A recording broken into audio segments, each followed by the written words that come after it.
I know whoever betted on that game Wednesday night and Friday night got paid. You know, so, you know. And it's not like I'm immoral, like I wouldn't bet. I just realized that I ain't got the talent for it, so I just ain't stupid, you see. But it's not like an immoral thing like, you know, God said you don't bet. Really, in actuality, basically, like I said before, basically, the concept of what God does, most people have been trained in what is called some form of fundamentalism. And even when they switch from Christianity and went into other things, they still have a brand of fundamentalism. And realistically, God don't even deal in no human affairs as far as what you think, as far as what you call moralistically. They don't deal with that at all. As a matter of fact, you are looked on by the highest spirit as well as your higher self as ants. So you don't care what an ant pile does. Oh, I'm looking at this little ant, look at a little tiny ass ant, and you looking at him, how much bread he took, and how much bread he stole. You look at an ant pile, you be like, well, hell, you know, I don't care what those ants are doing. Well, that's the same concept on what the God level is looking at when it comes to human affairs.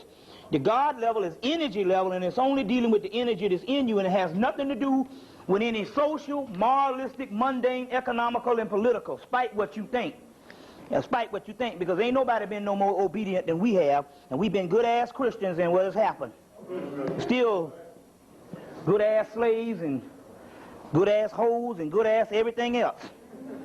Dead and everything else. So you know that at this time. So I guess before I start, you got a jug, right? Got 2 jugs. Well, you sure fill up enough. I'll tell you what I'm going to do. What we're going to do is, this is the new way we can do it. I just pour ashe in there, in the plant, and then I take the water and put around the plant like this, and that'll be the libation water. Hell, the gods know what time it is. And like I said the last time, I'll give you a book, because I want to explain this libation thing. But first of all, I want to just go into libation, and I just do this, so y'all know the roll call. So let's deal with this. Awas, Ashe, Tahuti, Ashe, well, y'all. Okay.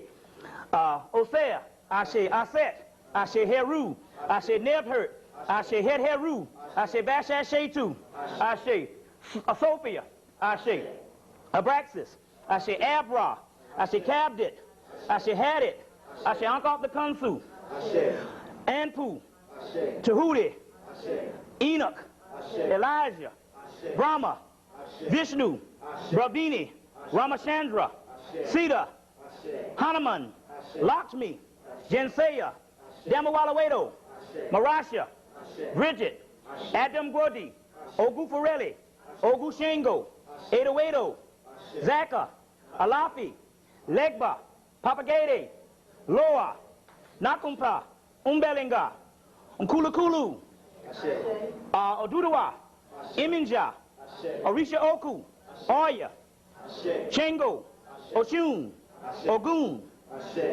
Babaluaye, Abatala, Adudawa, Pan, let's keep on going, let's see, Raziel, Haziel, Samuel, Bubiel, Lakshmiel, Haniel, Michael, Gabriel, Samuel, Atan, Atum-Ra, Atum, Newt, Apit, Tyert, Dagon, Draco. Okay, let's see here. Melchizedek, Metatron, Medura Atan, Abd-Ert, Harsefi, Cthulhu, Unkulakulu, Hastar, Yog-Sathos, Nirlahotep, Shub-Niggurath, I say Dagon, I'll say that one time, okay. Ogu, Nomo, Ama, Neama, Ba, Na, Pataneta Unra, to all gods known and unknown. So I say my grandmother, the Shaw family, the Hemmitt family, the Davis family, all my family members. So when we count to 3, 1, 2, 3, start calling out your family members. 1, 2, 3. Start calling them out. Ashe. Ashe. Ashe. Keep calling them out. Ashe. Ashe. Ashe. Ashe. Ashe. So all gods known and unknown. Ashe. To all ancestors known and unknown. Ashe. Now let me explain what this thing is right here, because we got to get out of this form of worship and more of empowerment to the deities. Let me explain this. Well, first of all, the book that you want to get, because there's a lot of people come up and they've been asking lately, they want a complete list of all the gods that they can invoke. And I'll explain what it means to invoke in a few minutes. And one of the best books to buy, there's a book out, the best book to buy where you can get the Tibetan gods, the Chinese gods, the Japanese gods, the Hindu gods, the Egyptian gods, the African gods. And remember now, all of those cultures, the gods and everything that they talk about, the mythology came from what? Black people. Because if you go to any of those places, they have the remnants of the black people is still there. You understand what I'm saying? So all of those cultures, the actual gods came from the black people. So, if the gods came from the black people in all of those particular cultures, what you have here is, there's no such thing as some other race making out anything. We're talking about different linguistics. So you all supposed to know that right now. There is no God but one God, because all the gods, put them all together, they represent the God one and the one God. But on the other hand, all around the world, remember now, it was all one landmass and one number one people on the planet, black people.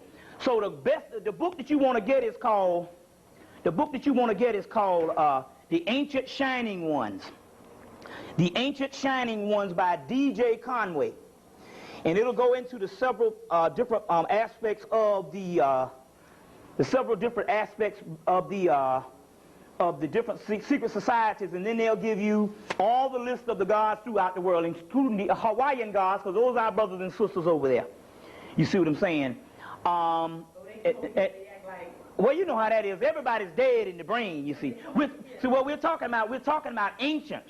You got to separate ancient from modern, because all modern people are insane, basically, based on world domination and being separated from the original gnosis. So the book is D.J. Conway's book, which is the best book I found. It's a big, thick book, which is worth having. It's about $19 because it's about this thick, and because it gives you a whole lot of history, and it gives you a whole lot of, it breaks down what each system is more than just a book with a list of gods. And it came out in '94, and it's called The Ancient Shining Ones. Also, D.J. Conway has a book called Moon Magic. They have two of them here, which is a key book because you're going to find out that moon is more powerful than that sun out there, and I'm going to explain that in a few minutes, because we're going to explain that in a few minutes, because that sun is a holographic sun, which we'll deal with. So the book that gives you everything that you want to know on the moon is the one called Moon Magic, which is in actuality an encyclopedia of the moon, and it gives you all the particular stuff. It's all the particular stuff you need on the moon. On the moon. When they talked about the sun god in Egypt and the sun, they was not talking about the sun that you see here, the holograph. They was talking about the sun behind the sun, Sirius. And later on, cultures mistook that for the actual sun. But we'll get into that later on. I'm going ahead of myself. Now,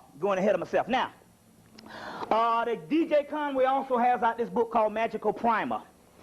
And I did this the last time, and a sister called me, and she said that she really started tapping in. Oh, some more notes, good. She really started tapping in based on this ritual. Now, the ritual is called the Egyptian Master Ritual on page 143 of this book, A Complete Magical Primer. So what this book is dealing with, this book here is actually a book, if you want to understand how magic works. This book will give you a better understanding. Another good book is the book by, what's the name of that book? Ritual Magics.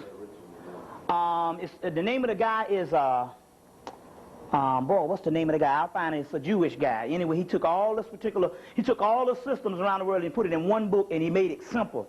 And they tell you what you should expect from magic and what you shouldn't expect from magic. And the magic that they're talking about is the black man and the black woman's magic from the black magicians from Atlantis. But this book is called A Magical Primer, and in here, there's a section in this book called, on page 143 of D.J. Conway's book, and it's called The Consecration of the Circle.